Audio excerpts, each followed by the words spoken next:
नमस्कार। 9 मई 2026 की RRB NTPC shift 1 के एक और शानदार विश्लेषण में स्वागत है। आज हम रियल एग्जाम के सवालों और उनसे जुड़े उन ज़रूरी फैक्ट्स को डिकोड करेंगे जो आने वाले शिफ्ट्स की पूरी दिशा तय कर सकते हैं। तो बिना किसी देरी के सीधे मुद्दे पर आते हैं।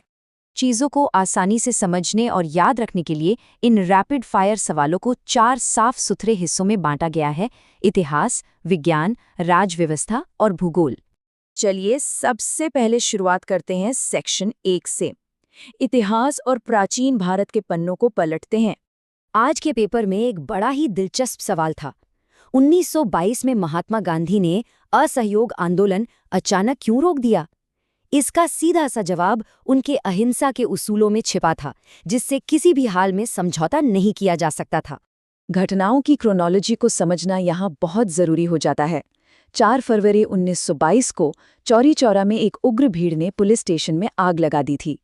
बस इसी एक हिंसक घटना का नतीजा था कि ठीक 8 दिन बाद, यानी 12 फरवरी को, इतने बड़े आंदोलन को वापस ले लिया गया। इसी कड़ी में लॉर्ड कर्जन के बहुत ही विवादित भारतीय विश्वविद्यालय अधिनियम 1904 पर भी नजर डालना जरूरी है। इसका असली मकसद शिक्षा सुधारना नहीं था, बल्कि उच्च शिक्षा पर सरकारी शिकंजा कसकर छात्रों के बीच तेजी से पनप रहे राष्ट्रवाद को कुचलना था। यह भी याद रखना काफी महत्वपूर्ण है कि गोपाल कृष्ण गोखले ने इस कदम का जबरदस्त विरोध किया था। अब शिफ्ट करते हैं अपने दूसरे सेक्शन की तरफ, विज्ञान और कंप्यूटर, जहां बात होगी फॉर्मूलों और तकनीक की। एग्जाम में फिजिक्स से एक बहुत ही बेसिक लेकिन स्कोरिंग न्यूमेरिकल आया था। सवाल था कि अगर 10 किलो की किसी चीज पर 5 मीटर प्रति सेकंड स्क्वायर का एक्सेलरेशन लग रहा है, तो उस पर कितना फोर्स अप्लाई हो रहा है? इसका जवाब बिल्कुल सीधा है, 50 न्यूटन। अगर फॉर्मूला याद है तो ये बिल्कुल फ्री के मार्क्स हैं। अब इसे सॉल्व कैसे करना है ये भी झटपट देख लेते हैं। बस मास यानी द्रव्यमान को एक्सीलरेशन से मल्टीप्लाई करना है।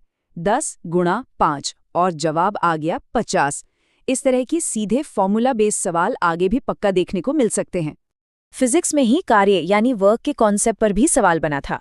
यहाँ बस ये 3 चीजें दिमाग में बिठा लेनी है कि फोर्स और डिस्प्लेसमेंट के बीच का एंगल अगर 0 डिग्री है तो काम पॉजिटिव होगा, 90 डिग्री पर यह सीधा 0 हो जाता है, और अगर एंगल 180 डिग्री का है तो काम नेगेटिव माना जाएगा।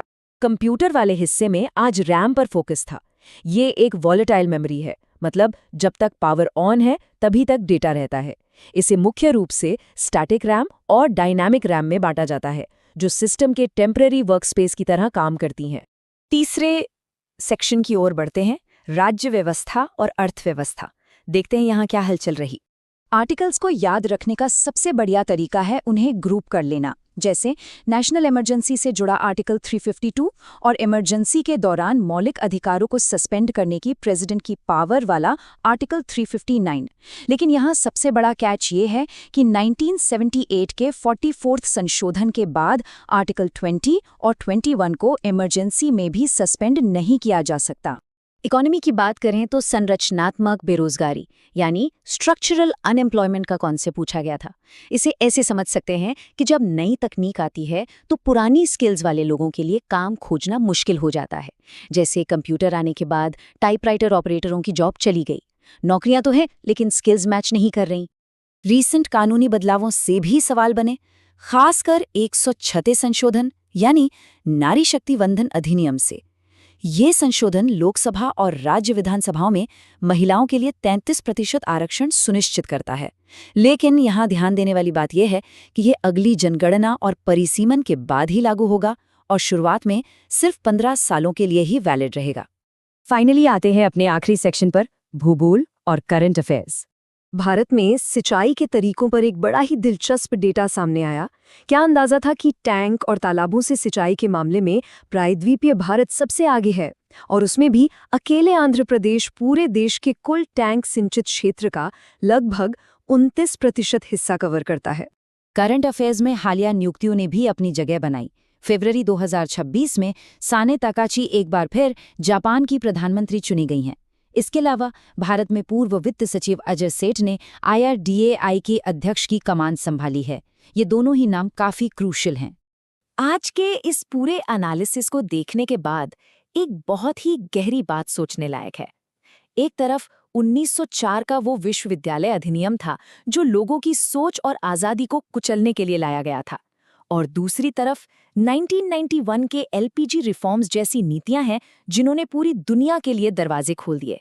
आखिर कैसे नीतियां किसी भी देश का भविष्य तय करती हैं, इस तरह से चीज़ों को कनेक्ट करके पढ़ना ही अगले एग्जाम की चाबी है।